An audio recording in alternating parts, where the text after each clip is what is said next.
පින්වතුනි කනවා බොනවා නිදා ගන්නවා දරුවෝ හදනවා කියන ටික පින්වතුනි සියලු තිරිසන් කුලකයටත් අයිති එක.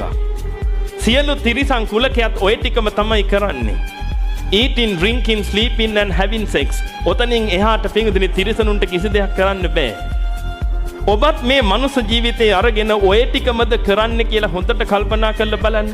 ඒ කරනකොට ඔබට අර ටික හිතෙනවා නම් පින්වතුනි ඔබ කියනවා නම් ඇයි මං ඉගෙන ගත්තේ කියනකොට ඔබගේ කුස්සියේ ඉන්න බල්ලා hina වෙනව ඇති නේද? උඹ ඉගෙනගෙන ওই ටික කරනවා අපි ඉගෙන ගන්න නැතුව ওই ටික කරනවා. ඔබ කියද්දි මම රස්සාවක් කළා ලක්ෂ 3ක් පඩි හම්බ කරනවා. ආයෙත් බල්ලා hina වෙනව ඇති. අනේ ගොනෝ. උඹ උදේ ඉඳලා රෑ වෙනකම් මහන්සිලා හම්බ කළා ওই ටික කරන්නේ අපි නිකම් ওই ටික කරගන්නවා. පින්වතුනි ඔබ මොනවා කළත් අන්තිමට කරන්නේ eating, drinking, sleeping and having sex නම් ඔබයි තිරිසනෙකුයි අතර වෙනසක් නැහැ.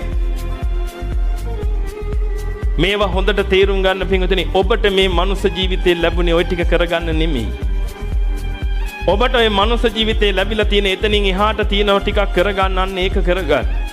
පින්වතුනි ඔබ දන්නේ නැහැ ඔබට ওই මනුස්ස ජීවිතේ කොහොමද හම්බුනේ කියලා. ඒකයි තියෙන ප්‍රශ්නේ.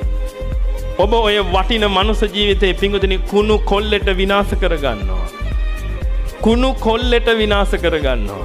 මහා අපරාධයක් මේ ඔබ කරන්නේ. මම ඔබට පෙන්නලා දෙන්නේ පින්වතුනි ඔබ කවුද කියලා මම ඒකයි ඔබට කිව්වේ. ඔබ කවුද?